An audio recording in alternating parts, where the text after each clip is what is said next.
Alright, hello and welcome to this week's news roundup, and we have possibly one of the lightest disc brake road bikes in the world, an aero race bike that's quietly admitting slam stems might be a thing of the past, and a wearable airbag which raises more questions than it answers. But let's start with a crazy lightweight Tarmac SL8. A bike that, off the shelf in stock trim, is already very lightweight at around 6.6, 6.7 kilos, but a UK bike shop has built one that weighs a reported 4.98 kilograms. That's not a typo, under 5 kilos, just crazy. And this isn't some tiny frame size either, it's a 56 centimeter, my size, with a really cool paint job, and then a smattering of amazing high-end titanium carbon fiber components that definitely aren't cheap, but are light on the scales. The build comprises a Shimano Dura-Race Di2 group set, so electronic shifting and hydraulic disc brakes, with a full titanium cassette 1130, and then some properly unhinged wheels, brisk cycle wheels which weigh as little as 810 grams for the pair. And this is a pair of carbon wheels that are reasonably aero, with 37mm depth and a 23mm internal rim width. It's not crazy narrow or low profile, a reasonably good aero wheel set that is still crazy lightweight. And then throw in some Tarmac carbon components, some Trickster brake pads, a THM handlebar replacing the Wearable handlebar, and a wafer thin carbon fiber saddle, and you've got something that looks almost normal, which might be the most surprising part of the build. It doesn't look crazy like some crazy lightweight builds have in the past that will be too delicate to ride. But is it a bike we could actually ride? Is it too light? Is it delicate and fragile? Or would it be stiff and robust and handle like a regular Tarmac, but just one that's outrageously lightweight on the climbs? The big question the build raises for me is, if we can build bikes this light, should we? And should we be riding bikes this lightweight anyway? Modern bikes are far stronger, more durable and reliable when it comes to carbon fiber components anyway than they were 20 years ago.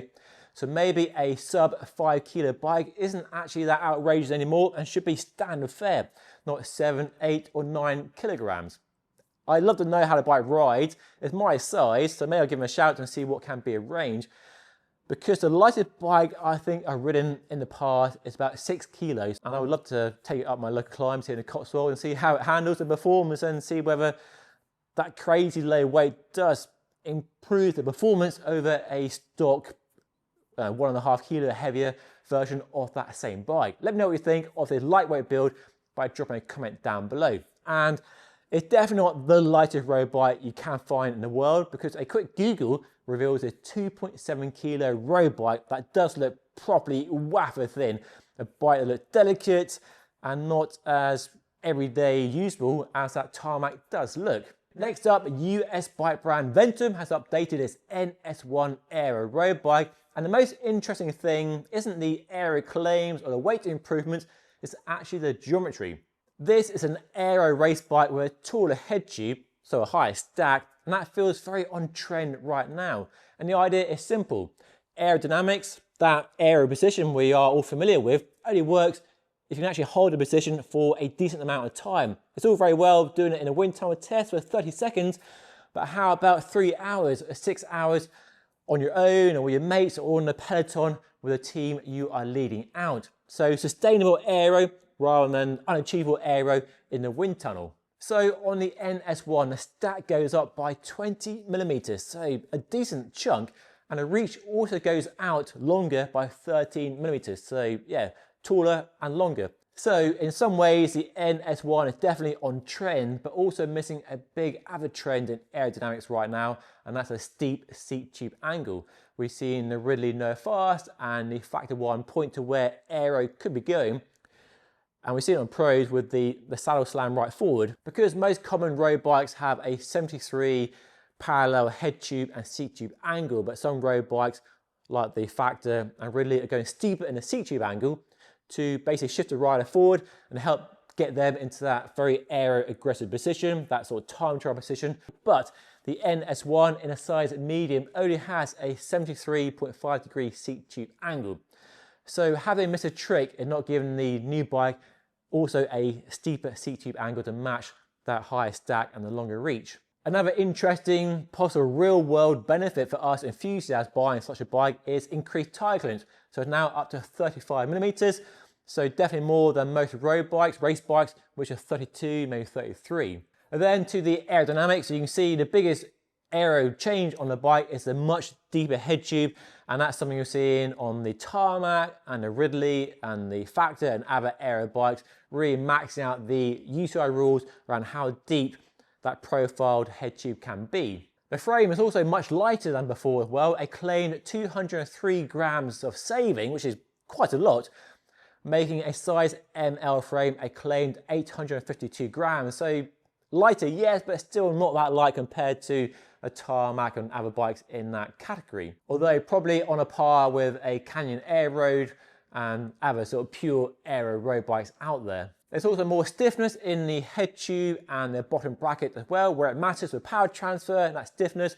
Then of course we have a UDH dropout and a T47 bottom bracket. So this feels like another bike brand quietly admitting that the future of aero bikes isn't lower, it's actually smarter. And what else is smart about the Ventum is the pricing. They sell direct and the range starts from $5,500 with a SRAM Wearable AXA group set and Zip 303S wheels, going up to $11,300 for a top of the range build. So yeah, interesting bike. I rode the last NS1 and found it a really agreeable aero road bike, but the new one definitely a big step forward in weight and aero, and that shift in geometry for improved aerodynamics. So definitely a bike on my shortlist to ride hopefully this year. Stay tuned for that. And if you want to see a review of that bike, make sure you are subscribed by hitting the button down below. Finally, safety, a big topic in cycling, always has been, always will be. Now, would you wear an airbag while cycling? It's a really interesting question because a Belgian company has developed a wearable airbag designed for racing cyclists. It sits under the jersey on your back and has sensors on board to detect a crash and inflate the TPU tube inside using CO2.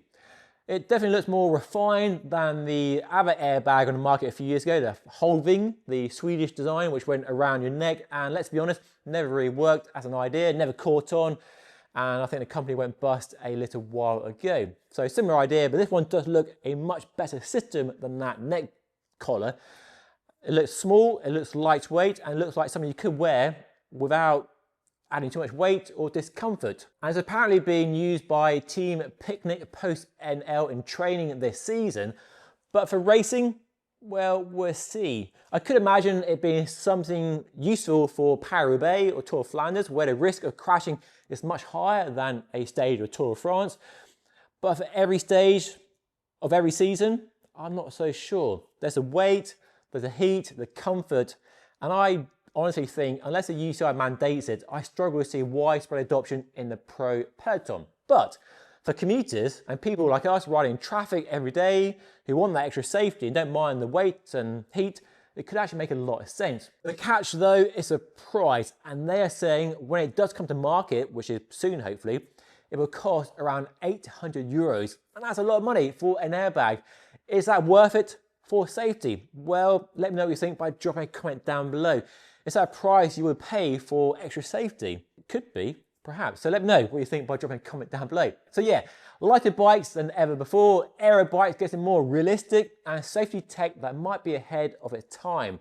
And finally, how do you fancy joining me for an amazing cycling holiday experience riding some of the best roads in the world in Tuscany, Italy in April? I'm heading there with InGamba and you are invited. Think quiet Tuscan roads, one of the prettiest places in the world you can ride a bike, full pro level support, and yes, you ride a top of the range Pinarello Dogma F. Daily guided rides, incredible food, post-ride massages, essentially a cycling holiday done properly. If you want the details on the trip, they are linked down below. And this Friday at 1:30 p.m. GMT, you can join me and InGamba for a live webinar to find out more about the trip, InGamba and myself. So hopefully see you there and see you in Tuscany in April. But that is all for today. Thank you so much for watching. I'll see you again very soon.